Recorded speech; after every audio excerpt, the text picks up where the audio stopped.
කමක් නැහැ. 100 ඉන්නකම් අනුරට හැබැයි එහෙම කියන්න බෑ 104 වටේ ගහනම කිව්ව තමයි ආරංචි. ඒකේ නඩුවට කලින්ම කතා වෙලා ඒක. ඔය ඒගොල්ලෝ කතා වෙලා තියෙනවා. මෙහෙම අපිට මේ ඒ නඩුව මත පදනම් කියලා තියෙනවා අපිටත් මේ chance එක ලැබෙයි කියන. ඒක තමයි කතාව. ඉතින් පාදාලේ පල්ලෙහාට වැටිලා. අනික ඔව් ඒ පමණ ඒක නම් මා අනේ මන් දන්නේ දැනටම මේ නම් කරලා ඉවරයි. විජේ මාල්නී ආදර කතාව රහසක් නෙවෙයි. ඇත්තටම ඒ ආදර කතාව ගැන මේ මම තරම් දන්න කෙනෙකුත් නැතුව ඇති. ඕකේ මට නම් කියන්නේ තිරේකුත් නැහැ පිටපතකුත් නැහැ අධ්‍යක්ෂවරුත් නැහැ. අන්තිමට අර කොහෙවත් නැති කතන්දරයක් වෙයි.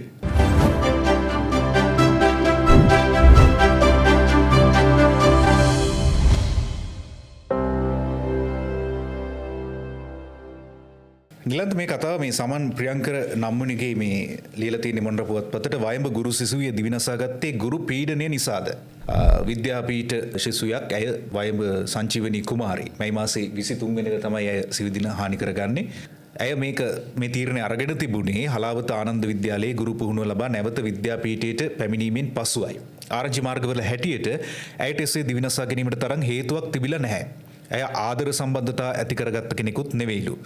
සංජීවනගේ පවුලේ ගැහැණු දරුවෝ 3 දෙනෙක්. තාත්තා කරන්නේ බේකරි රස්සාව. ඒ නිසා උන්ට ආර්ථික ප්‍රශ්න තිබුණා කියලාත් කියන්නේ නැහැ. දැන් මේ විදිහට හිටපු සංජීවනී ඇයි මේ ජීවිතේ නැති කරගන්න තරම් එහෙම සිතුවිල්ලක් ඇයට එන්නේ ඇයි කියන ප්‍රශ්නේ තමයි දැන් තියෙන්නේ. එතකොට දැන් මේ විද්‍යාපීඨයේම ඉන්න කෙනෙක් මෙන්න මේ විදිහට කියලා තියෙනවා සංජීවනී කුමාරි අපේ යෙහෙලි ඉතාමත් හොඳට අපිත් එක්ක ඇසුරු කරපු කෙනෙක්. එයාට එහෙම ජීවිතේ නැති කරගන්න තරම් පෞද්ගලික ප්‍රශ්නයක් තිබුණේ නැහැ. නමුත් ඇය විටින් විට අපිට කිව්වා විද්‍යාපීඨයේ කතිකාචාර්යවරයෙකුගේ අකාරුණික හැසිරීමක් ගැන. ඉතින් මේ පුද්ගලයා නිලන්ත කෑ ගහලා බනිනවලු. කියන්නේ සංජීවනීට විතරක් නෙවෙයි හැමෝටම එහෙමයි. එතකොට මහා නරක විදිහට ඔහු හැසිරෙන්නේ ලැජ්ජ හිතෙන විදිහට බනිනවා. මේවා අපි ඉවසගෙන ඉන්නව පුදුමයි. ඒත් මොනව කරන්නද? මෙන්න සිසුවියක් කියපු කතාව.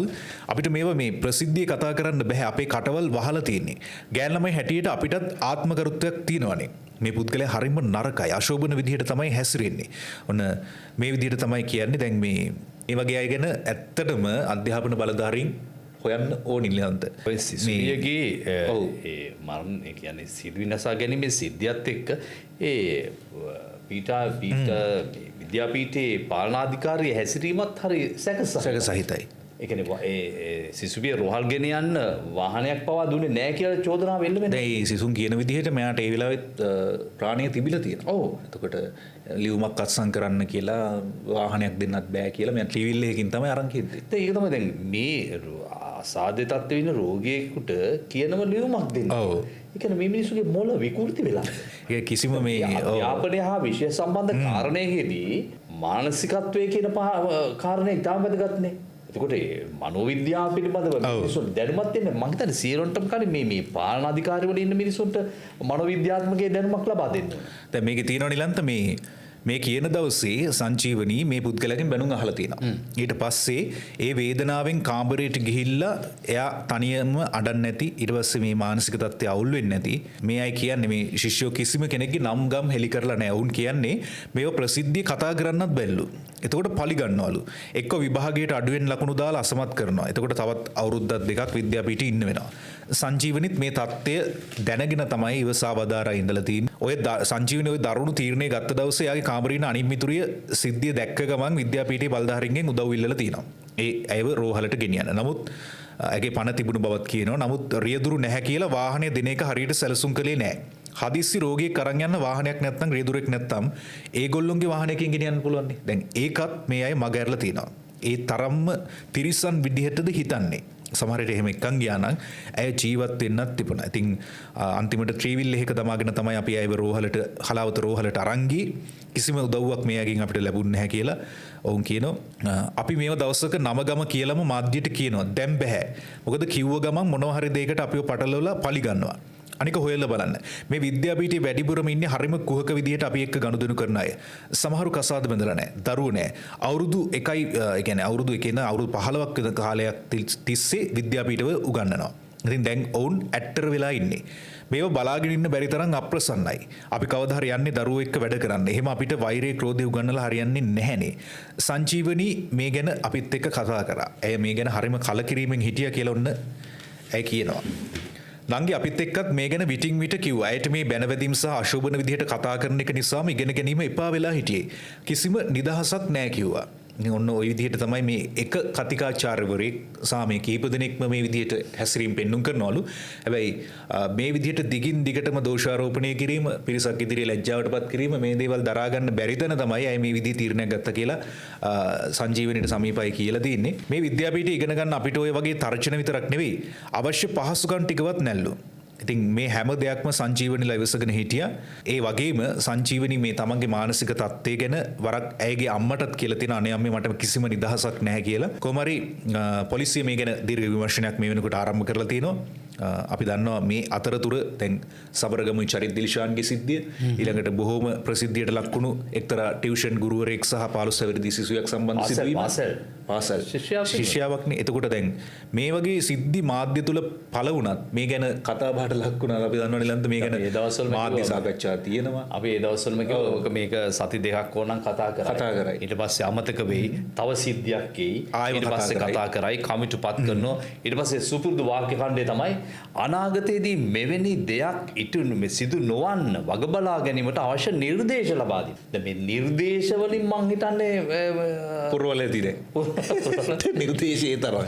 දැන් ඒත් එක්කම දැන් මේ හොඳම කතාව මේ විද්‍යාපීඨවල උගන්වන විෂය නිර්දේශය දැන් හරි පරණයි. ඒ කියන්නේ කිසිම අප්ඩේට් එකක් නැහැ කියලා කියනවා. අඩුපාඩු හදාගෙන ඒ ගැන ඒ කිසිම කෙනෙක් දැන් ප්‍රකාශ කරන්නේ නැහැ. ඒ ගැන ප්‍රසිද්ධියේ. මොකද දැන් මේ මෙතන ඉන්නේ ගොඩක් අය මේ කියන විදිහට නිලන්ත ගොට්ටල්ලලා එහෙම ගියපත්ති. දැන් ඒක තමයි දැන් විෂය නිර්දේශ අලුත් කරන්නේ කොහොමද? විෂය නිර්දේශ උගන්වන්නේ ඒ මිනිස්සු අලුත් වෙන්න එපාය. එක්සෑම් එකට දවසක් තියලා වෙලා බයිලාවක් ගහලා යනවා. ඉතින් ඒක තමයි වෙන්නේ ඉතින්. විෂය නිර්දේශ අලුත් කරන්න නම් එන්න ඒ ගුරුවරු උපදේශක මේගොල්ලෝ දැනුමින් අලුත් වෙන්න ඕන. ඔව්. දැන් මේ මේගොල්ලෝ දැනුමින් අලුත් නොවි. කොහොමද විෂය නිර්දේශයක් කරගන්නේ? කොහොමත් මේ ගුරු සංගමේ ප්‍රකාශක ජෝසප් ස්ටාලින් මේ ගැන කියලා තිබ්බා මේ මොකද මේ විද්‍යාපීඨ උගන්වන විෂය නිර්දේශය හරි පරණයි. ඒක අලුත් කරගන්න මේ භූමිය අඩුපාඩු හදාගන්න කිසිම උනන්දුවක් දක්වන්නේ නැහැ කිසිම කෙනෙක්. ඉතින් ස්ටාලින් මහත්මයා කියන විදිහට මේ එළියට එන්නේ ගුරුවරුනේ. එතකොට මේ ගුරුවරු ගැන මීට වඩා මානසිකව හිතන්න වෙනවා. මොකද මේ ගුරුවරුත් ඊට පස්සේ දරුවෝ එක්ක ගනුදෙනු කරන්න එන්නේ. ඒක ගැනත් ඉතින් පරීක්ෂණ කරයි. දැන් සබරගම විශ්වවිද්‍යාල ශිෂ්‍ය ගැන සබරගම විශ්වවිද්‍යාලය පරීක්ෂණ කරන කොහොමත් ඒක දැන් නඩුවක් යනවා. අධිකරණ ක්‍රියාමාර්ගය. මම හිතන්නේ නැවත රිමාන්ඩ් කරන්න තීරණය කළානේ. ඔව්. ඒක අධිකරණ ක්‍රියාමාර්ගය සිද්ධ වෙමින් පවතිනවා. ඉතින් මේකටත් යම් කිසි ආකාර පරීක්ෂණ කරයි. ඊට පස්සේ ඒව අමතක වෙලා යයි. සමාජයේ පත්තරත් සතියක් දෙකක් ලියයි. දැන් සමාජයට ලබන සතියේ මේ වගේ සමාන වෙන එකකුත් නැහැ. අර ඒ කමිටුවක් පත් කරයි. ඔන්න නිර්දේශ දුන්නයි ගියයි. නිර්දේශ ටික টොප් එකට තියෙනවා. ආයිමත් එකක් වෙයි. ඔන්න එහෙමයි ඒ කතාව. අපි ඊළඟට යන්න සූදානම් මේ සීයේ ඉන්නකම් අනුරට ජොලි කියලා එමු.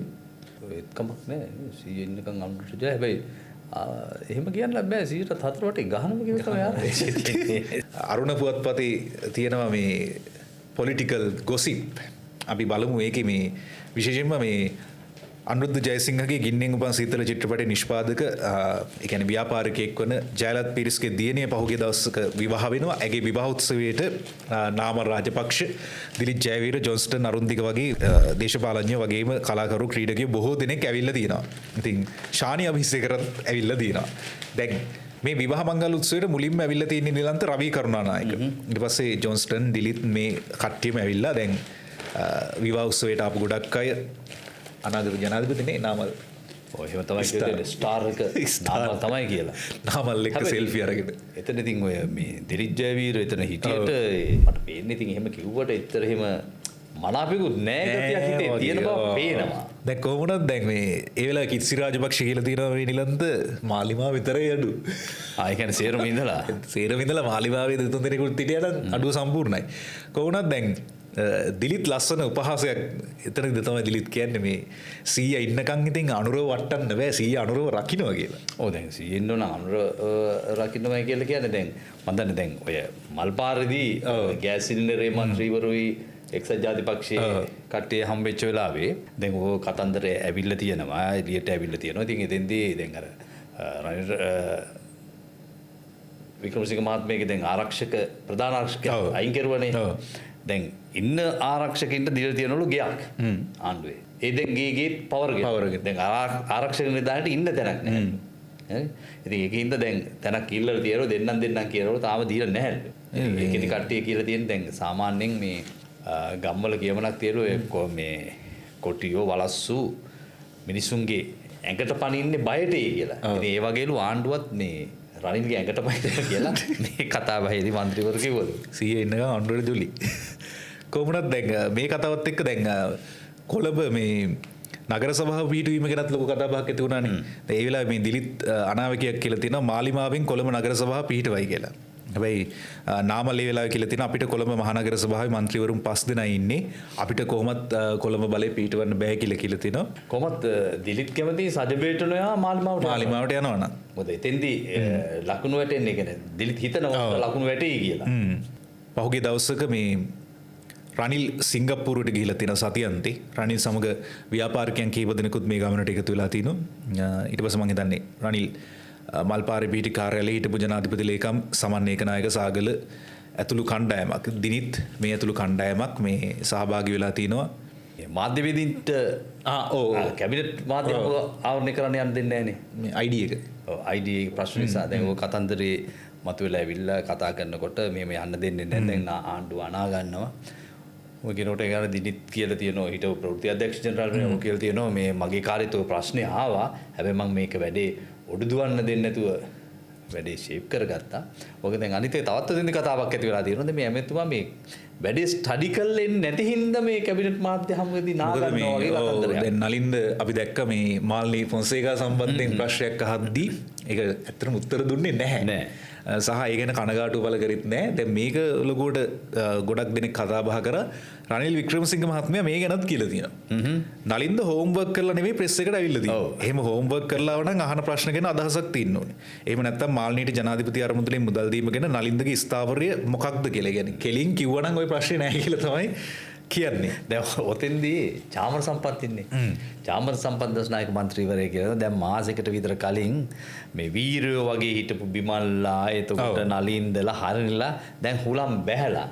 දැන් අනුරගෙත් දැන් ඩිංග හුලම් බැහැගෙන යනවා කියලා. ඔන්න ඒ කතාව එහෙමයි. ඊළඟට මේ ඔන්න මාල්නි ෆොන්සේකා ගැන කතා බහ ඇති වෙද්දි දැන් මාල්නි ෆොන්සේකා දේශපාලන කරලියත් ලොකු උණුසුමක් ඇති වෙනවනේ. ඩිලන්ත දැන් ඔය මාධ්‍ය සාකච්ඡාවේදී ඒකනේ ඉස්සරහට ඇවිල්ලා තින්නේ. දැන් මහින්ද රාජපක්ෂ මේ නිලජින මාල්නි ෆොන්සේකාට අවසන් ගෞරව දක්වන්න ඔහු යනවා. මම තමයි එතුමියට දෙන්න පුළුවන් උපරිම රාජ්‍ය ගෞරවය දුන්නේ. ජීවත් වෙන්න කාලේ මම ලබා දුන්නේ. ඒ කියන්නේ ජීවත් වෙන්න කාලේ මම තමයි උපරිම ගෞරවය දුන්නේ. මොකද්ද මේ ගෞරවය?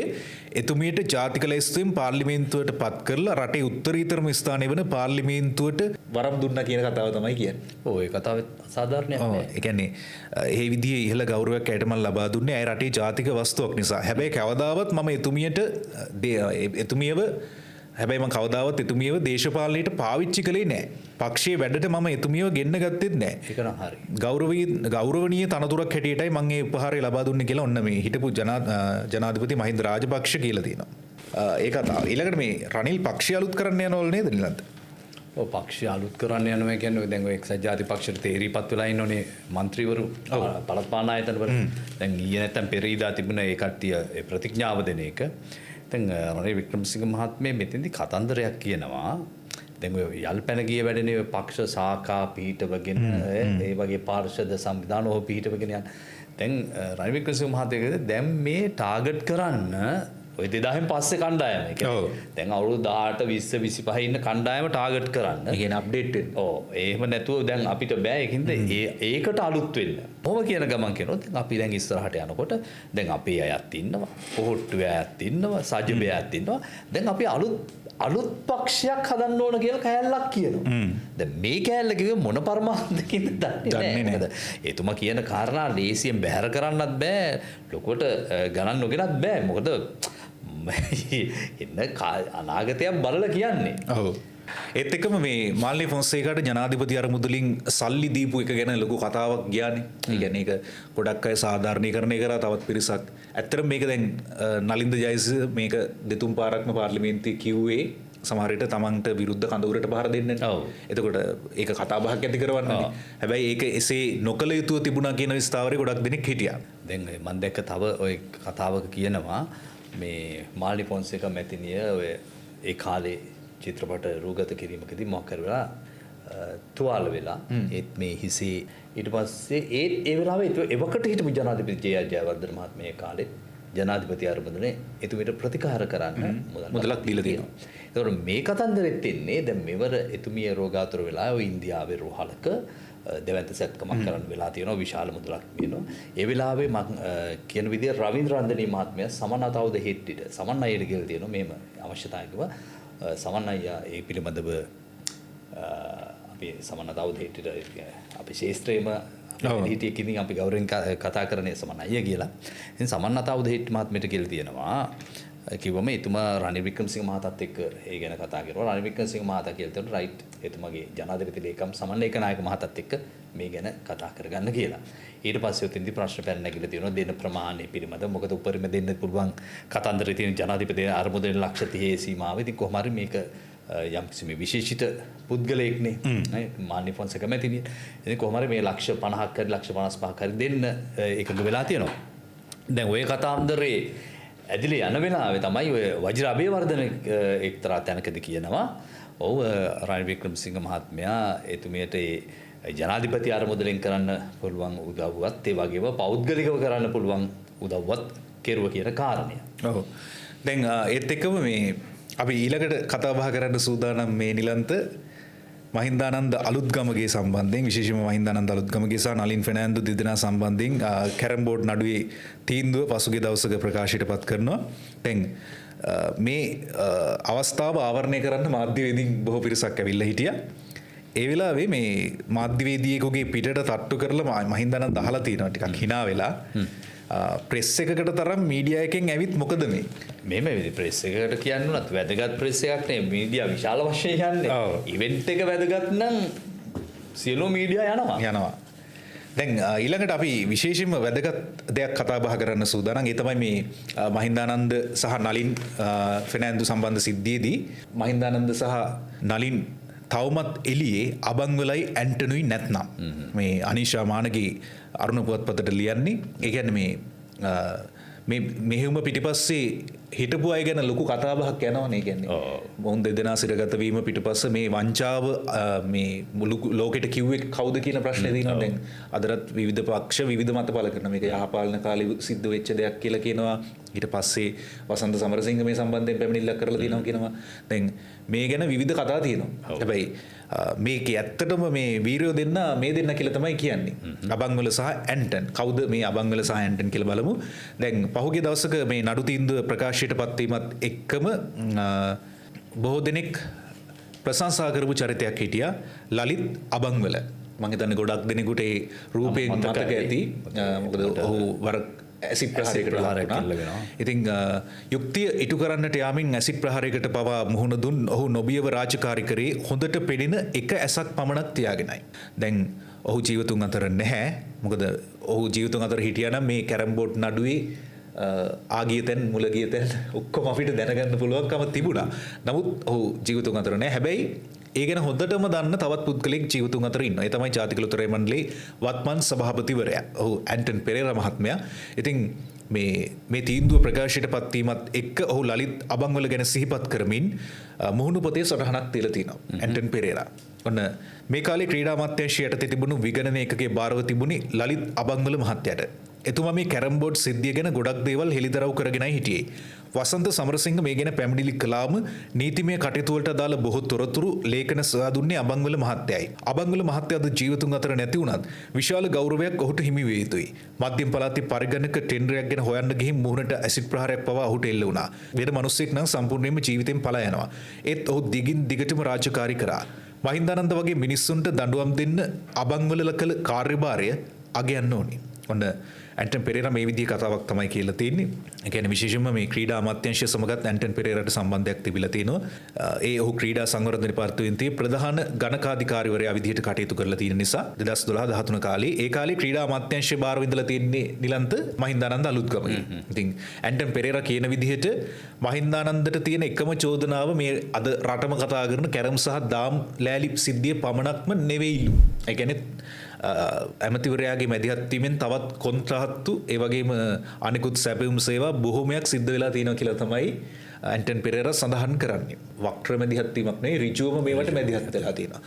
ඊට පස්සේ ක්‍රීඩා අමාත්‍යාංශය හරහා ක්‍රීඩක ක්‍රීඩිකාවන් ඇතුළු නිලධාරීන් විදේශගත කරනකොට ඒ සඳහා අවශ්‍ය ගුවන් ගමන් බලපත්‍ර මිලදී ගැනීමේ කාර්යයේදී ඇමතිවරයාට චෝදනාවක් තිබුණා. ඒ වෙනකොට රටේ තිබුණු රෙගුලාසිය තමයි මහා භාණ්ඩාගාරයේ නිකුත් කළ 471 දරන චක්‍රලේඛය අනුව ලංකා බැංකුවෙන් හා මහජන බැංකුවෙන් තමයි ගුවන් ගමන් බලපත්‍ර මිලදී ගන්න ඕනේ. නමුත් මහින්දානන්ද හිටපු කාලේ ඒ ගුවන් ගමන් බලපත්‍ර සියල්ලම දීලා තිබුණේ පෞද්ගලික ආයතනයකට. ඒ ආයතනයේ අයිතිකරුවන් වුණේ හිටපු ඇමතිවරයෙක් සහ ඔහුගේ බිරිඳ. ඒ නිසා මම මේ ගැන අපරාධ පරීක්ෂණ දෙපාර්තමේන්තුවට පැමිණිලි කළා. කියන්නේ ඒ කොන්ත්‍රාත්ගත තවත් සමාගමකට රේවත් මම පැමිණිලි කළා. ඒ සමාගමටත් ඔන්න මහින්දානන්දගේ සම්බන්ධයක් තිබුණලු. තවත් කතාවක් තියෙනවා. ආයතන කිහිපයකින් ටෙන්ඩර් කැඳවා භාණ්ඩ මිලදී ගන්නට සූදානම් වෙද්දී එයට අදාළ රුපියල් පංකෝටි 80 ලක්ෂයක වවුචර් ඇන්ටන් පෙරේරාට ලැබිලා තියෙනවා. ටෙන්ඩර් කැඳවූ බව කියන ආයතනවල නම් හොයලා බලද්දී ඒ කියන්නේ ඒවා සැබෑවින්ම ඒ ආයතන තියෙනවද කියලා හොයලා බලද්දී ඒ කිසිම ආයතනයක් නොමැති බව ඔහුට අනාවරණය වෙලා තියෙනවා. ඉතින් ඒක නිසා අදාළ ගෙවීම් කරන්න ඔහු ප්‍රතික්ෂේප කරලා තිනවා. එතනින් නොනැවතුණු ඔහු ක්‍රීඩා අමාත්‍යාංශ අධ්‍යක්ෂ ජෙනරාල්ට එරෙහිව ක්‍රීඩා අමාත්‍යාංශ ලේකම් අනුර ජයවික්‍රමට පැමිණිලි කරලා තියෙනවා. මේ ගැන විමර්ශන කෙරෙද්දි තමයි අනුර ජයවික්‍රමට ජනාධිපති කාර්යාලයට ස්ථාන මාරු වීමක් ලැබිලා තියෙන්නේ. මේ ඇමති මහින්දානන්ද ගැන ඇන්ටන් පෙරේරා ගෙන්නලා ඔහුගෙන් විමසලා තියෙනවා. ඒ වෙලාවේ මහින්දානන්ද පොඩ්ඩක් තග දාලා තියෙනවා ඇන්ටන් පෙරේරාට. ඉතින් මම එදා මහින්දානන්දට කෙලින්ම කිව්වා මම මේක රහස්‍ය විදිහට අනුර ජයවික්‍රම මහත්මයාට දුන්න ලේඛනයක් තමුන්වහන්සේ අතට ගත්තේ කොහොමද කියලා ඇහුවා. ඔහු එදා හිතුවේ නෑ මං වගේ පොඩි මිනිහෙක් ඔහුට අභියෝග කරයි කියලා. ඔහු කළ වැරද්ද පිළිගත්තා. ඒත් අවසාන ප්‍රතිඵලයේ විදිහට අනුර ජයවික්‍රම මහත්තයාට ස්ථාන මාරු වීමක් දුන්නා. ක්‍රීඩා අමාත්‍යාංශ අධ්‍යක්ෂ ජෙනරාල්වත් විමර්ශනකින් පස්සේ මාරු කළා. රුපියල් ලක්ෂ 60ක් වැරදි විදිහට ගෙවීම් කළා කියලා මට විරුද්ධව මේ අය වංචා විමර්ශනයකට පැමිණිල්ලක් ඉදිරිපත් කළා තිබුණා.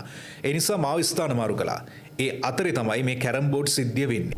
කැරම් බෝඩ් සිද්ධිය විමර්ශන කරන්නට ක්‍රීඩා අමාත්‍යාංශයට ගිය ඇන්ටන් පෙරේරා දැනගත්තේ ඒ වෙනකොටත් මේ සම්බන්ධයෙන් විගණන අධිකාරී ලලිත් අබංගවල ක්‍රීඩා අමාත්‍යාංශ නිලධාරීන් කිහිප දෙනෙකුගෙන් ප්‍රකාශ සටහන් කරගෙන ඇති බවයි. ලිපි ලේඛන ගැන තොරතුරු සියල්ලම ලලිත් අබංගවලගෙන් ඇන්ටන්ට දැනගන්න ලැබිලා තියෙනවා. ඊට පස්සේ තමයි මේ චෝදනා ගැන විමර්ශන ආරම්භෙන්නේ. ඔය කැරම් බෝඩ් නඩුවත් එක්ක තව කාරණයක් අමතක වුණා. මේ ඔය තිබුණ වන් දැක්ක දේශපාලන කරලියේ කතා බහ වෙච්ච දෙයක්. ඔව්. දැන් ඔය කැරම් බෝඩ් නඩුවත් ඇවිල්ලා අර සිල්රෙදි නඩුව වගේ එකක්. ඔව්. දැන් සිල්රෙදි නඩුවේදී හිටපු ජනාධිපති ලේකම්වරයටයි මොකක්ද TRC එකේ කියන්නේ විදුලි සංදේශ නියාමන කොමිසමේ හිටපු අධ්‍යක්ෂ ජෙනරාල්වරයාටයි වරදකරුවන් කරලා දඬුවම් නියමුණානේ. ඔව්. එතකොට මහාධිකරණයෙන් දඬුවම් නියමුණාම ඕන් අභියාචනාධිකරණයට ගිහිල්ලා නිදාස ලබනවා. දැන් මේ නඩුවේ පූර්වාදර්ශය මත මහින්දානන්ද අලුත්ගමගේ මහත්මයාලත් මේ හිතා ඉන්නවලු බලාපොරොත්තු වෙනවලු. ඒකේ නඩුවට කලින්ම කතා වෙලා ඒක. ඔය ඒක කතා වෙලා තියෙනවා. මෙහෙම අපිට මේ නඩුව මත පදනම්ව කියලා තුන අපිටත් මේ chance එක ලැබෙයි කියන. නමුත් මේක යන්නේ ත්‍රිපුද්ගල විනිසුරු මඩුල්ලක් ඉදිරියට. ට්‍රයිල් ඇඩ් බායි එක යන්නේ. ඒතකොට ඒ ප්‍රොසීඩි එක වෙනයි අර ප්‍රොසීඩි එක වෙනයි. ඔව්. ඒකින්ද ඒක ලේසි පහසු නෑ. දින 25ක්ද 28ක්ද ඇතුළත කාලය තුල ශ්‍රේෂ්ඨාධිකරණයේ අභ්‍යාචන ගුණ කරන්න ඕන. ඔව්. දේශපාලන කතාවලින් පස්සේ අපි යනවා බොහොම සංවේදී සිද්ධියක් වුණා. මේ ඒ තමයි සිංහල සිනමාව දශක කිහිපයක් තිස්සේ හැඩ වැඩ කළ දෙනෙක් ප්‍රේක්ෂක බොහොම දෙනෙක් ආදරය කරන මාල්නි ෆොන්සේකා මහත්මිය අභාප්‍රාප්ත වෙනවා. මම හිතන්නේ එතුමියගේ අභාවය බොහෝ පිරිසක් අතරේ කතා බහට ලක් වෙනවා. අදටත් කතා බහට ලක් වෙනවා. අපි ගත්තොත් විජේ කුමාරතුංග කියනවා අදටත් කතා බහට ලක් වෙනවා. ඒ වගේ තව කාලයක් යනකම් කතා බහට ලක් වෙන චරිතයක් මාල්නි ෆොන්සේකා මැතිණිය. දැන් මාල්නි ගැන කතා කරද්දී අපි මම හිතන්නේ මාල්නිගේ අභාවයේ සිදුවුණු දවසේ ගැන අවසන් දවසේ රවින්ද්‍ර රන්දනිය බොහොම හැඟීම්බර කතාවක් කරනවා. ඉතින් ඒත් එක්කම රවින්ද්‍ර රන්දනිය කියන්නේ ඇත්තටම මාල්නියගේ බොහොම සමීප මිතුරෙක්. අරුණ පුවත්පතේ ඉරිදා පුවත්පතේ තියෙනවා මේ නිලි රචිනි මාල්නිය ගැන රවි කියන කතාව. ඉතින් බොහොම සංවේදී මතකාවර්ජනයක් කරලා තිනවා. අපි ගැන කතා කරමු. මාල්නිය ගැන මගේ මුල්ම මතකය අවදි වෙන්නේ පාසල් වියේදී. ඒ කියන්නේ අය කැලණිය ගුරුකුල විද්‍යාලයේ සිසුවියක් හොරණ හන්දියේ ඉඳන් පට්ටිය හන්දියට මාල්නිය යන්නේ පයින්. එය හැම දිනකම පාහේ උදෑසන මම දකින දසුණක්. මාව පාසලට ඇරළුවේ මෝටර රථයෙන්. වාහන තදබදයක් ඇති වුණු වෙලාවේ මේ මාළනී අපිව පහු කරගෙන ගියා බොහොම ලැජ්ජාශීලීව. බොහෝ වෙලාවට දෙන්න එකිනෙකා දකිනවා. හොඳට හඳුනනවා මේ මෝටර රථයේ මාළනී. ඉතින් හැබැයි කවදාවත් hina වෙලාවත් නැල්ලු. හන්තාන කතාවෙන් පස්සේ සුගතපාල සෙනරත්යාප තමයි මේ චිත්‍රපටයක් කරන්න සූදානම් වෙලා. ඒකේ මුහුරත් තුල්ලක් තිබුණා. මේකට මාළනී ඇවිල්ලා තිබුණා. මාව දැකපු මාළනී කාටදෝ කිව්වලු බර්ගර් කොල්ලෙක්ද කොහෙද ඇවිත් ඉන්නව රඟපාන්න කියලා. හැබැයි මේ චිත්‍රපටයේ කෙරිලා නැහැ. මේ තමයි ඊළඟ හමුව. ඊට පස්සේ මේ ආරාධනා චිත්‍රපටයේ ජවනිකා දකිද්දි බොහෝ දෙනෙක් කියනවා මට ඇහිලා තියෙනවා මේ දෙන්න අතර මෙහෙම සම්බන්ධයක් ඇති කියලා. මම මේ මොහොතේ ඉතා ගෞරවයෙන් සඳහන් කරනවා ඇගේ සුළඟිල්ලක්වත් මම ඒ ආකාරයෙන් අල්ලලා නැහැ. ඒ තරම් වෘත්තීය ගරුත්වයකින් සුන්දරත්වයකින් ආපු අවුරුදු 50ක ගමන් මගක් තමයි මේ නිමාවටපත් උනේ. රංග කලාවේදී අපේ තිබිය යුතු විනය සහ සංවේදී ගුණ ඉස්මතු කරලා තමයි ඒ විදිහට අපි සාර්ථකව රංගනයේ යෙදුනේ. ආරාධනා චිත්‍රපටයේ දරුවා මිය යන අවස්ථාවක් තියෙනවා මේ නිලන්ත. ඒ දරුවෙක් නොවුනත් ඒ කියන්නේ අපේ දරුවෙක් නොවුනත් ඒ චිත්‍රපටය රූගත කරද්දී ඒ දරුවා ඉතාමත් සමීප වුණා අපිට. ඒ දරුවා මිය යන දර්ශනය සිතේ මැවෙන විට මේ අපේම දරුවා නේද මිය යන්නේ කියලා හිතෙන තරමට අපි දෙන්න හැඟීම්බර වුණා. අපේ ඇස් වලින් කඳුළු වැగిරෙන්න පටන් ගත්තා. ඇත්තටම වරින් වර නවත්වමින් මේ දර්ශන මේ කිහිප වතාවක්ම රූගත කරන්න සිද්ධ වුණා. මොකද මේ දර්ශනය තිබිය යුත්තේ චිත්‍රපටයේ අවසාන භාගයේ. ආරාධනා චිත්‍රපටයේ මම හිතන්නේ අවසන් මොහොතේ ඇහුණු ලස්සනම ගීතය සීතාරණේ සුපුල් නාමල. මේ ගීතමය ජයවනිකාවටත් පෙනී ඉන්නේ රවින්ද්‍ර සහ මාල්නී. ඉතාමත් ප්‍රේමණීය ලෙස ඒ දර්ශනයට පනපවන්න අයට සහ මට හැකියාව ලැබුණා. මම හිතන්නේ ප්‍රේක්ෂකයනුත් පුදුම විදිහට ආකර්ෂණය වුණා ඒ ජයවනිකාවට. අද වුණත් ඒ ගීතය ඇහෙද්දි රූපරාමු දකිද්දි කොහොමද මේ තරම් ආදරණීය විදිහට අපි ඒ දර්ශන රූගත කළේ කියලා මට හිතෙනවා. මාල්නී ෆොන්සේකා කියන අග්‍රගණ්‍ය නිලිය අපිට නිකන් බාහිරින් බැලුවම පේන්නේ ඉතාම විනෝදයෙන් හිත සැහැල්ලුවෙන් ජීවිතේ විඳින කෙනෙක් හැටියට. හැබැයි ඇය ඇතුළාන්තයෙන් දරාගත නොහැකි වේදනාවකින් හිටපු කෙනෙක්. පෞද්ගලිකව ඒ දේවල් තිබුණත් ඇගේ සිනමාවට ඇගේ රංගනයට ඒ කිසිම දෙයක් බලපෑමක් වෙන්න ඉඩ තිබ්බේ නැහැ. මොකද ඔන්න මේ කියනවා මේ එක සිද්ධියක් මතක් වෙනවා. එනකොට වැඩ කරමින් හිටියේ විජේ ස්ටුඩියෝ එකේ අපි වැඩ කරද්දි මාල්නී කාර් එකෙන් ආවා. ඇවිල්ලා ඔළුව බිමට නැඹුරු කරගෙන ලොකු කල්පනාවකින් තමයි ඇය පියමැන්නේ. ඉතා වේදනාකාරී හැඟීමක් ඇයට ඒ වෙලාවේ තිබුණා කියලා මට දැනුණා. නමුත් ඇය අපි ළඟට ආවේ අර කෝපි මල් පොකුරක් වගේ hina වෙලා. ඉතාම ප්‍රියජනක විදිහට වේදනාවක සේයාවක්වත් ඒ වෙලාවේ ඇයගෙන් අපි දැක්කේ නැහැ. ඇය මුළු දවසේම සමනලියක් වගේ ලස්සනට වැඩ කළා. පස්සේ හවස් වරුවේ ඇය යන්න පිටත් වෙද්දි මම ඈත් එක්ක මොටර රථේ ළඟට ගියා. කාර් එකේ වාඩි වුණු මාල්නී මේ සම්පූර්ණයෙන්ම වෙනස් කෙනෙක්. ආයිමත් අර විදිහටම වේදනාවෙන් හිටියා. ඇය ඒ විදිහට තමයි ඇයව පාලනය කරගත්තේ. ඒ කියන්නේ ඇය රංගනය වෙනුවෙන් පෞද්ගලික ජීවිතය පවා උගසට තිබ්බ කියලා රවින්ද්‍ර රන්දිනී කියනවා. ඉතින් ඊළඟට අර නිලන්ත කිව්වා වගේ විජේ මාල්නී යුගයේ බොහෝ දෙනෙක් ආදරය කරපු විදියක් නේ. අදටත් ගොඩක් දෙනෙක් දැන් මාල්නී අවසන් කාලයේ කියලා තිබුණා. ගොඩක් ප්‍රේක්ෂකයෝ මූණටම බැන්නලු ඇයි විජයෝ මේ බැන්දේ නැත්තේ කියලා. ඉතින් ඒ වගේ තිරේ සමීප වෙච්ච ඒ දෙන්නව ඇත්තටම හැබැයින් දකින්න බොහෝ දෙනෙක් ප්‍රිය කළා. හැබැයි ඒක ඒ විදිහට සිද්ධ වුණේ නැහැ. දැන් ඒ කතාව ගැනත් රවින්ද්‍ර රන්දිනී කියලා තිනවා. විජේ මාල්නී ආදර කතාව රහසක් නෙවෙයි. ඇත්තටම ඒ ආදර කතාව ගැන මේ මම තරම් දන්න කෙනෙකුත් නැතුව ඇති. ඒ සම්බන්ධය පටන් ගත්ත මුල් කාලේ තමයි මම ඒ කියන්නේ ඒ දෙන්නගේ හැලුප්කාරය. අර සපෝට් කරන කෙනාට ඒ දවස්වල කියන්නේ හැලුප්කාරය කියලා. සපෝටර් හෙල්ප් කරන කෙනා. ඉතින් විජේ කියන්නේ රවින්ද්‍ර රන්දිනීගේ පාසල් මිතුරා. අපි දෙන්න ඇසුරු කරේ සහෝදරයෝ දෙන්නෙක් වගේ. ඉතින් ඒ දවස්වල නිතර ප්‍රසිද්ධිය හමු වෙන්න බෑ. ඉතින් උත්සව ප්‍රිය සම්මාසන වලට අපි ගිය අවස්ථාවල මම මාලිනීව කාර් එකේ දාගෙන යනවා විජේ ඉන්න තැනට. ඉතින් අපි ඊට පස්සේ හැදල මුහුදු තීරය වගේ තැනකට ගිහිල්ලා පැය ගාණක් කතා කරනවා. ඒ කතා කරනවා කියන්නේ මෙහෙමයි. ඒ දෙන්නගේ ආදර සෝය විඳින්න ඒ දෙන්නව මුහුදු වෙලට මුදා හැරලා මම මගේ රතේ අනෙක් අතට හරවගෙන බීර බෝතලයක් බිබී පැය ගාණක් ඉන්නවා. මං එතකොට පෙන්වතෙක් නෙවෙයි.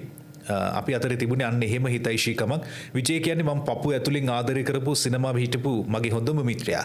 අද ඒ දෙන්නම අපි අතර නැහැ. මං හිතන්නේ මේ වියෝ වේදනාව වැඩියෙන්ම දැනෙන්නේ මට. නමුත් සබා දහමේ නියමයට පිටුපාන්න අපිට බෑ කියලා ඔන්න රවින්ද්‍ර රන්දිනී කියනවා. මං හිතන්නේ බොහොම සංවේදී මතකාවර්ජනයක්. හැබැයි ඉතින් මේ මං හිතන්නේ මින් එහාට සිනමාවේ විජේ මාල්නී තරම් ඒ තරම් ලස්සන විදිහක් වීවේ කියලා.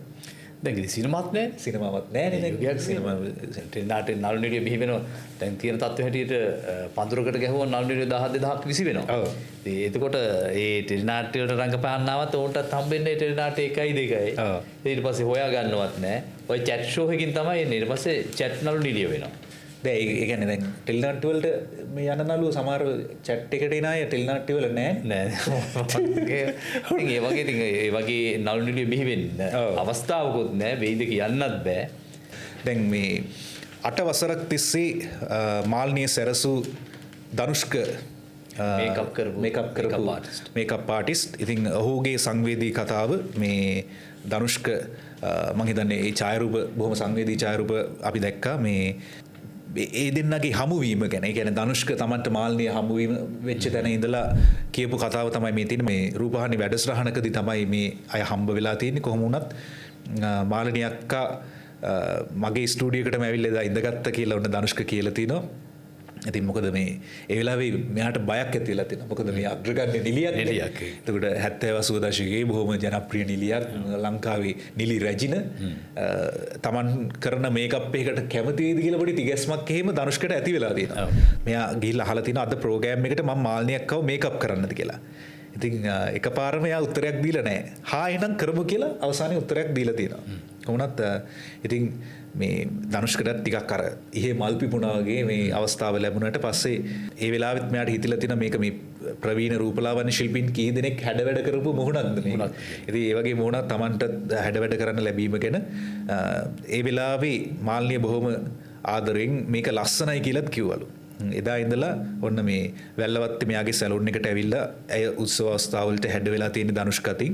ඉතින් මම කවදාවත් මාල්නිය අක්කගෙන් මිලක් බලාපොරොත්තුෙන් ඇයව හැඩගැන්වුවේ නැහැ කියලා ධනුෂ්ක කියනවා. ඒ වගේම මං විතරක් නෙවෙයි මාල්නිය අක්ක වෙනත් කෙනෙක් ළඟට ගියත් ඒ කිසිම කෙනෙක් මාල්නිය අක්කගෙන් මිලක් ගන්නවා කියලා මං හිතන්නේ නැහැ. ඇයව හැඩගන්වන එක එක්තරා අතකින් ගෞරවයක් සහ ආඩම්බරයක්. මම ඒ ගැන බොහොම සතුටු වෙනවා කියලා තමයි කියන්නේ. ඇය කියන කරන දේවල් වලින් මට ඉගෙන ගන්න දේවල් පවා තිබුණා. හැමදාම අපිට කන්න බොන්න මොනවා හරි අරගෙන එනවා. ඇය මගේ සේවය නිකම්ම ගත්තේ නැහැ. ඇය මේ වගේ පුංචි දේවල් මං වෙනුවෙන් කළා. හැමදාම මාල්නිය අක්කා ඇවිල්ලා සැලුන් එකට ඇවිල්ලා ඇඳගෙන ගියාට මාල්නිය අක්කා තරමේ අසනීපයෙන් හිටපු නිසා මම ඇගේ ගෙදරට ගිහිල්ලා තමයි අවසාන කාලේ හැඩගැන්වීම් කළේ. එතකොට මාල්නිය අක්කා කොහෙවත් ගමනක් ගිහිල්ලා තිබුණේ නැහැ. එයාගේ අසනීප තත්ත්වය පොඩ්ඩක් තිබුණා. ඒත් වෙනද වගේම හොඳට කතා කරලා hina වෙලා ඇය හිටියා. 78 වන උපන්දිනයේ දවසෙත් මේ ඒ කියන්නේ ඇගේ හැම ලස්සනට පෙනුණා. මම ඒ වෙලාවේ ඇහුවා මේක ඇත්තම හැමද කියලා. එතකොට එයා hina වෙනවලු. කවදාවත් එයාගේ ලස්සන ගැන එයා ආඩම්බර වුණේ නැහැ. ඉතින් hina වෙන්න මේකප් කරන්න මාල්නිය අක්කව අන්තිමට හම්බුනේ මට එදා. ඊට පස්සේ එයාත් සුව වෙලා නැවත වැඩ කරන්න එක ගැන තමයි මං හිතා හිටියේ. ඇගේ මරණය වාර්තා වීමත් එක්ක නිලන්ත ඇගේ මරණය සහ ඇය මරණයෙන් පස්සේ හැඩ වැඩ කරන එක ගැන ධනුෂ්ක සහ මාල්නී කතා බහ කරලා තිබුණේ නැහැ. නමුත් ඒකත් අවසානයේදී කතා බහ කරන්න සිද්ධ වුණා. උදේ වෙනකොට මං හිතුවා ඇයට ලස්සනට අඳින්න ඕනේ කියලා. උදේ මාල්නී අක්කගේ අයියාගේ පුතාගේ නෝනා කතා කරලා ඇහුවා මල්ලි නැන්දට අඳින්නේ මොකද්ද අපි කරන්නේ කියලා. ගෙනාවු සාරි මොනවා හරි තියෙනවා නම් තියන්න කියලා කිව්වා. හැබැයි මාල්නී විශේෂ ගමනක් යද්දි පරණ ඇඳුම් ඇඳලා නැහැ කවදාවත්. ඒ නිසා ඇයට අලුත්ම ලස්සන ඇඳුමක් අඳවන්න ඕනි කියලා මං හිතුවේ. මං හැරිස් අංකල්ට, ඒ කියන්නේ හැරිස් විජේසිංහට කතා කරලා ඇහුවා මාල්නී අක්කා නැති වුණා කියලා. ඔහුට කිව්වෙත් මම. ඒ වෙලාවේ ඔහු ලොකු කම්පැනියකටපත් වුණා. අපි සුදු සාරියක් අඳමුද කියලා මං ඇහුවා. ඊට පස්සේ මාල්නී අක්කා තාස පාටක් තමයි සුදු. හැරිස් මාමත් කිව්වා සුදු හොඳයි කියලා. ඊට පස්සේ මං ජයරත්නගේ ගාමිණී ජයරත්න මහත්මයාගේ නෝනට කතා කළා. මිසිස් ජයරත්නගේ රූපලාවන්‍ය ශිල්පියාත් මම. ඉතින් මං ඇයට කිව්වා මාල්නී අක්කගේ වැඩේ ලස්සනටම කරන්න ඕනේ කියලා. එයාව ලස්සනට මිනිස්සු දකින්න ඕනේ කියලා. මම කොණ්ඩේ හදන්නයි මේකප් වලට එන්නම් කියලා. සාරියත් ජැකට් එකත් මහලා අරන් එන්නම් කියලා. ඉතින් ඒ විදිහට තමයි මම ජයරත්නකට ගියේ.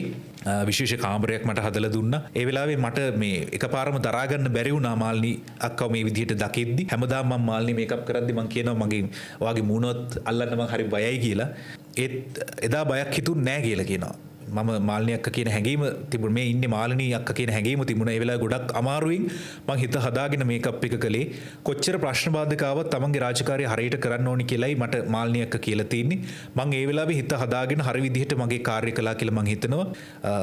වෙනදා ඇයත් උදව් කරනවා මට කොණ්ඩේ හදද්දී. නමුත් එදා ඇයගේ සහාය මට නැහැ. මියගිය අය හීතල වුණාට ඒ සීතල මගේ අත්තට දැනුනේ නැහැ. මගේ හිතේ තිබ්බ වේදනාව ඊට වැඩි හින්දා. ඔන්න මේ විදිහට තමයි ධනුෂ්ක කුමාර් කියන්නේ. මේ බියංකා නානක්කාර අරුණ පුවත්පතට ලියලා තියෙන්නේ. මම හිතන්නේ පහුගිය දවස්වල ගොඩක් දෙනෙක් කතා බහ කරපු චරිතයක් තමයි මේ ධනුෂ්ක ඔය විදිහට තමයි ඒ කතාව. හරිලන්ත මේ ඒ කතාබහයි එහෙමයි අපි ඊළඟට යන්න සූදානම් මේ පහුගිය දවස්වල ලොකු කතාබහක් ඇතිවෙච්ච සිදුවීමක් තමයි මේ තුසිත හල්ලොලුව හිටපු ජනාධිපති රනිල් වික්‍රමසිංහ මහතාගේ මහජන සම්බන්ධතා අධ්‍යක්ෂක ජනරාල් ලෙස සේවය කරපු තුසිත හල්ලොලුවට වෙඩි ප්‍රහාරයක් එල්ල වෙනවා. මේක එක්තරා ආකාරයක නාටකයක් බවට පොඩි ප්‍රචාරයක් යනවා. මේක ගැන ලොකු කතාබහක් ඇති වෙනවා. මම හිතන්නේ ඒකට අවශ්‍ය කරන සැකකරුවන් සියලුම දෙනා පහේ මේ වෙනකොට අත්අඩංගුවට අරන් කියලා තමයි කියන්නේ. 6 දෙනෙක් දැන් අත්අඩංගුවට අරගෙන. ඔව් රිමාන්ඩ් බාරයට පත් කරලා තියෙනවා. මේ කොන්ට්‍රැක්ට් එක දුන්නේ ඩුබායි රාජ්‍යයේ සිටින පාතාල සමාජිකයෙක් නැත්නම් මද්ද්‍රව්‍ය ජාවාරම්කරුවෙක් වන චමිල නැත්නම් අපි කෝපි කඩේ ටෙලිනාට්‍යයේ අප්පුවගේ පුතා කියලා තමයි කියන්නේ. දැන් හොයන්න ඕන ඔහුට කොන්ට්‍රැක්ට් එක දුන්නේ කවුද කියලා. මේ ලක්ෂ 2ක සුළු මුදලකට තමයි කොන්ට්‍රැක්ට් එක දීලා තියෙන්නේ. ඒක තමයි කතාව. ඉතින් පාතාලේ පල්ලෙහාට වැටිලා. අනික අතක්වත් තුවන් තියන්න එපා කියලා නේ. ඔව්. ඉතින් අතක් තියන්නේ අත අඹරලා තිබුණා. අත අඹරලා තිබුණා. මේ කෙටේරියකින් කොටලා තිබුණා වාහනේට. ඒ කොටපු කෙටේරියත් මම හිතන්නේ පොලිසිය හොයාගෙන තියෙනවා වෙඩික්කරුගේ අනියම් බිරිඳගේ නිවසේ තිබිලා. ඕක තමයි සරලම කතාව. කොහොමවත් දැන් මේ වෙනකොට මේ පරීක්ෂණය ටිකක් සංකීර්ණ වෙලා. මොකද නිලන්ත මේක මේ පිරිස කියන ප්‍රකාශ ටික පරස්පරයි. දැන් ලක්ෂ 2ක කොන්ට්‍රැක්ට් එකකට දුන්නා. ඔව් දැන් තුසිතල්ලු මහත්තයා මුලින් කිව්වා ඔහුගේ ෆයිල් එක පැහැරගෙන. දැන් මෙවුන් කියන අපි ෆයිල් එක ගැන දන්නේ නැහැ කියලා. දන්නේ නැහැ නේ ගත්තෙත් නැහැ කියලා. ගත්තෙත් නැහැ කියලා. ඔව්. ගන්න කියලා කිව්වා.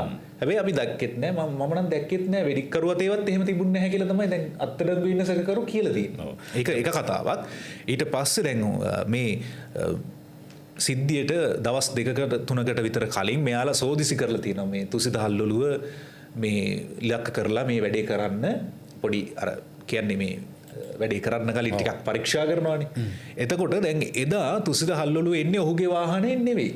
ඔහුගේ මිත්‍රයෙකුගේ වාහනේ. ඒ කියන්නේ වෙඩි තියපු දවසේ. ඔව් වෙඩි තියපු දවසේ ඔහු යන්නෙත් මම හිතන්නේ තව ප්‍රසිද්ධ ලෝය කෙනෙක් හම්බ වෙන්නේ. දිනේෂ් දොරංගොඩ නේ. ඔව් දිනේෂ් දොරංගොඩත් එක්ක. එද්දි වාහනේ එකට එද්දි මේ වෙඩි ප්‍රහාරයට ලක් වෙන්නේ. තව ලෝය කෙනෙක් හම්බ වෙලා එන ගම දැන් වෙඩික්කරුවෝ මේ ගැනත් හරියාකාරයෙන්ම දැනගෙන තියෙනවා. මේ වාහනේ තමයි එන්නේ කියලා. ඒක තමයි මම කිව්වේ අර කොන්ත්‍රාත්කරුට කොන්ත්‍රාත්තු දුන්නේ. ඒ කියන්නේ සබ් කොන්ට්‍රැක්ට් එක දීපු එක්කන හොයන්න ඕන. ඊළඟ කතාව තමයි ඊළඟ කතාව තමයි තුසිත හල්ලොලුව එයාගේ ෆෝන් එක දීලා නැහැ පොලිසියට. එයා සිම් එක දාපු අලුත්ම ෆෝන් එකක් තමයි දීලා තින්නේ. ඇහුවම කිව්වලු මේ ඩිස්ප්ලේ එක ගියා කියලා. ඒ කියන්නේ ඩිස්ප්ලේ එක ගියාට හානි වුණා නෑ. ඩිස්ප්ලේ එක ගියාට ප්‍රශ්නේ නෑ. අද තියෙන තාක්ෂණයට ඕන දෙයක් හොයාගන්න පුළුවන්. ඒකත් හරි. දැන් ඒක කැඩිච්ච ෆෝන් එක හරි දෙන්න පුළුවන්. ඒකට කෝල ඒක මතක නෑ තිබ්බ තැනක් කියලා. දැන් අර මේ පාස්කු ප්‍රහාරයේ ඔය FBI එක තොරතුරු හොයාගත්තා. කුඩු වෙච්ච චිප් එකක් අරන් ගිහලා නේ හොයාගත්තේ. ඉතින් ලොකු වැඩ නෙමෙයි. දැන් ඔය වගේ කාරණාවලදී සැකමතු වෙනවා. ඔව්. දැන් මේ පොලිසියත් කියන්නේ දැන් මේ සිද්ධිය සම්බන්ධයෙන් කරන ලද විමර්ශනවලදී මේ ඒක නීතිය මුලා කිරීමේ අරමුණින් සිදු කළ ව්‍යාජ සිද්ධියක් බවට මේ වෙනකොට සැකමතු වෙලා කියලා ඔන්න මේ උසස් පොලිස් නිලධාරියෙක් කියලා තිනවා. දැන් විශේෂයෙන්ම දැන් මුලින්ම මේ අධිකරණය නියෝග කරලා තියෙනවා හල්ලොලුවගේ මේ ඒ කියන්නේ විමර්ශන කටයුත්තට හල්ලොලුවගේ දුරකථනය අවශ්‍ය බව. අනිවාර්යයෙන්. දැන් හල්ලොලුව මේ නියෝගයේ පිළිපැදීම මගහැර සිට අවසානයේදී ජංගම දුරකථනය ලබා දීලා තියෙනවා. නමුත් CID මේ වෙනකොට තහවුරු කරගෙන තියෙනවා මේ දීලා තියෙන දුරකථනය වෙඩි තැබීමේ සිද්ධිය වුණා කියන දිනේ භාවිතා කළ එකක් නොවන බව. දැන් නිලධාරීන් හොයන්නේ කෝ එතකොට හල්ලොලුව භාවිතා කළ ජංගම දුරකථනය. එකම දේ තියෙන්නේ. ඒක තමයි ප්‍රශ්නේ. නෑ එතෙන්දී මේ පරීක්ෂණ වල ලොකු බාධාවක් වෙනවා. ඉතින් මුලින් පාවිච්චි කරපු දුරකථනය දෙන්න බෑ කියනවා නම් එතනත් සැකයක් මතුවෙනවා. දැන් ඒ දුරකථනය ලැබුණා නම් ගොඩක් තොරතුරු හොයාගන්න පුළුවන්කම තියෙන්න පුළුවන් නේ. අනික දැන් මේ WhatsApp වලින් මැසේජ් කරාද තර්ජනය කරාද ඒ වගේ අර ඒක දැන් මොකද ඩුබායි හිටපු එක්ක පුළුවන් නේ ඔය ඩුබායි හිටපු උපකොන්ත්‍රාත්කරුට ප්‍රධාන කොන්ත්‍රාත්තුව දුන්න ප්‍රධාන කොන්ත්‍රාත්කරු හොයාගත්තා නම් ගොඩාක් කරුණු අනාවරණය කරගන්න පුළුවන්. දැන් ප්‍රධාන කොන්ත්‍රාත්තු ගැනත් කට්ටිය බයිලා ගහනවනේ YouTube channel වලට ඇවිල්ලා. ඔව් ඒ පමණ ඒක නම් අනේ මන් දැනටම මේ නම් කරලා ඉවරයි. ඔව් මන් දැක්ක අර එක මිනිස්සෙක් කියනවා මේක මේ RW කෙනෙක් කරා කියලා. හරිම හොඳයි. කොහොමද දැන් මේ දැන් අත්අඩංගුවට ගත්ත යතුරු පැදිකරු කියලා තියෙන්නේ මේ ජිප් එකේ ඉන්න අයට කිසිම හානියක් වෙන්නේ නැතුව මේ පහර දීම කරන්න කියලා කිව්වා. අපි ඒ විදිහට කරා. ලිපිගෙනුවක් ගැන මම කිසි දෙයක් දන්නේ නැහැ කියලා තමයි කියලා තියෙන්නේ. දැන් උසස් පොලිස් නිලධාරියෙක් කියන විදිහට නිලන්ත CCTV කැමරා පරීක්ෂා කිරීමේදීත් මෙහෙම අර ෆයිල් එකක් අරන් යන කතාවක් හරි ලිපි ගුණයක් පැහැර ගැනීමක් ගැන හරි අනාවරණය වෙන්නේ නැල්ලු. නෝක තමයි කතාව. එතකොට ඒක කොහොමුණත් ඉතින් මේ පරීක්ෂණවල ප්‍රධාන කාරණේ තමයි මේ ප්‍රධාන කොන්ත්‍රාත් හොයාගන්න එක. මොකද දැනට වාර්තා වෙන්නේ ওই ඩුබායි රජයේ ඉන්න ඔය ප්‍රවීණ නළුවෙක්ගේ පුත්‍රයානේ. ඒ ඔහු උපකොන්ත්‍රාත් කරන්නේ. උපකොන්ත්‍රාත් කරන්නේ. කොන්ත්‍රාක්ට් එකේ දීපු එක්කනේ. ප්‍රශ්නේ තියෙන්නේ දැන් කියන විදිහට මේක මේ නාටකයක් බදු දෙයක් කියලා තමයි පොලිසියත් කියන්නේ. සිද්ධිය සිදු වෙලා විනාඩියක් යන්නත් කලින් සමාජ ජාලාවල පැතිරෙලා කියන මේක නාටකයක් කියලා. දැන් මේ කතාව වලින් ඒක ඔප්පු වෙනවා. දැන් අන්න ඒක දැන් උතන කයි වැඩි. හල්ලෝ මහත්මයාට දැන් ඔය ජංගම දුරකථනයේ පරණ එක. ඔව්. දැන් අධිකරණයේ නියෝගයක් ගත්තොත් දෙන්න වෙනවනේ. ඔව්. එහෙම නැත්නම් එතුමාට කියන්න වෙනවා මම මුහුද යනකොට මුහුද වැටුණයි කියලා. වැටුණා කියලා. මුහුද වැටුණයි කියලා එහෙම බොරුවක් කියන්න වෙනවා. හැබැයි දැන් ඒ වෙලාවේ ඔව් නැත්නම් එක්කෝ දැන් ඒ වෙලාවේ පාවිච්චි කරන්නේ කියන්නේ අලුත් දුරකථනය නෙවෙයිනේ පාවිච්චි කරන්නේ කොහොමද? එතකොට ඒ වෙලාවේ මේ දුරකථනය පාවිච්චි කරලා තියෙනවනේ. එහෙනම් ඒ සිද්ධියෙන් පස්සේ තමයි මොකක් කර වෙලා තියෙන්නේ දුරකථනයේ. අනිවාර්යෙන්. එහෙම තමයි සැකයේ භාජනය අපිට පොඩි පොයින්ට්ස් තියෙනවා. නෑ ඉතින් ඒක දැන් මෙහෙම ඉතින් ආසිරියයි. ඒකට අධිකරණ වාර්තා කෙරුවා. අධිකරණ නියෝගයක් ගත්තා. දැන් ඒකට හල්ලොලු මහත්තයට වෙනවා ඉතින් ෆෝන් එක දෙන්න. මොකද දැන් මේ ෆෝන් එකේ ඇත්තටම ගොඩක් වැදගත් තොරතුරු තියෙන්න පුළුවන්. දැන් මේ කොහොමද අපි බලාගෙන මේකේ තිර පිටපත ලිව්වේ කවුද? අධ්‍යක්ෂණය කළේ කවුද මේ ටෙලිනාට්‍ය කියලා අපි බලාගෙන ඉන්නේ. ඕකේ මට නම් කියන්නේ තිරේකුත් නෑ පිටපතකුත් නෑ අධ්‍යක්ෂවරුත් නෑ. අන්තිමට අර කොහෙවත් නැති කතන්දරයක් වෙයි. අනිවාර්යෙන් අන්තිමට ඔයක ඊට පස්සේ හිතාගන්න බැරි කෙනෙක්ව මාට්ටු වෙයි. ඔව්. දැන් කොහොමවත් මේකට දැන් අලුතින්ම ආරංචි වුණා අපිට මේ කතාව ඩුබායි සිටින අපරාධකරු මේ වෙඩික්කරුගේ බැංකු ගිණුමට ලක්ෂ 2ක් දාලා ඒ වගේම යතුරු පැදිකරුගේ බැංකු ගිණුමටත් ලක්ෂ 2ක මුදලක් දාලා තියෙනවලු. ලක්ෂ 4ක්. ඒ කියන්නේ ඩුබායි රාජ්‍යයේ සිට ඩුබායි බැංකු ගිණුමක් ඔස්සේ බැර කර ඇති බව විමර්ශන වලින් අනාවරණය වී තිබෙනවා. ඒත් එක්කම නිලන්ත මේ තව කතාවක් තියෙනවා මේ දැන් මේ අපි මේ අපරාධකරු ගැන කතා කරද්දී ඔය හිටපු යුද හමුදා සෙබලෙක් එහෙමනේ කතා කරන්නේ. හැබැයි දැන් මේ සිද්ධිය සම්පූර්ණයෙන් වෙනස්. මේ සිද්ධියේ අත්අඩංගුවට අරන් තියෙන ඒ කියන්නේ වෙඩික්කරු උස්වැට කියාවේ පදිංචිකරුවෙක් හැබැයි පාතාල අපරාධකරුවෙක් හෝ ඒවට සම්බන්ධ කෙනෙක් නෙවෙයි. ඔහු වෘත්තියෙන් ඝාතකයෙක් නෙවෙයි කොටින්ම. ඒ කියන්නේ ඔහු අර පොඩි පොඩි හොරකම් වලට යන කෙනෙක්. ආධුනික ඝාතකයෙක්. සමහරවිට තුවක්කු ප්‍රදර්ශනයට ගෙනියන්නේ නැහැ. බොරු තුවක්කු අද දන්නේ නැහැ. ඉතින් මෙහෙම එකක් තියෙනවා. මට තියෙන ප්‍රශ්නේ තමයි මම එදත් කිව්වේ දැන් ප්‍රසිද්ධ ස්ථානයක මේ දේ වෙන්නේ. ඔය හරිය CCTV කැමරාය සියල්ලම තියෙනවා. ඔව්. දැන් මෙතෙන්ට කවුරු හෝ ඩ්‍රාමිකී කණ්ඩායම හෝ එහෙම නැත්නම් පරිබාහිර කණ්ඩායමක් හෝ ගිනියවියක් රැගෙන එතෙන්ට ඇවිල්ලා වෙඩි තියන්න තරම් කොතරම් ඇෂුරන්ස් එකක් උඩ තියෙනවා. දැන් මේ අනිත් එක මේ කිසිම පාතාල අපරාධකාරයෙකුත් නෙවෙයි. ඒ වුණාට අර මේ ඔක්කොම දිනෝ දහක් ගැවසෙන තැන තුවක්කෝ කරන් ඇවිල්ලා එක් වෙනම් මූට මේ මොන හරි පොවල විකෘති කරලා ඉවර තියෙන්නේ අර. ගැට දීලා ඉවර තියෙන්නේ. ඔව් එහෙම වෙන්න පුළුවන්. එහෙම වෙන්න පුළුවන්. නැත්තම් ඉතින් අර මට ප්‍රශ්න තියෙන්නේ අරක තමයි. මේ දිනෝ දහක් ගැවසෙන තැන CCTV කැමරා නාරබේ නගර මැද ගිනි අවියක් අරගෙන බය නැතුව එන්න කොතරම් සහතිකයක් තියෙන කෙනෙක්. තුසිතහල්ලෝ මහත්මයා කියන්නේ තෙසේ මෙසේ චරිතයක් නෙවෙයිනේ. අපි දන්න කාලේ ඉඳලා ඔය ප්‍රබල දේශපාලඥයොත් එක්ක ගැවසිලා ඉන්න මිනිස්සයා.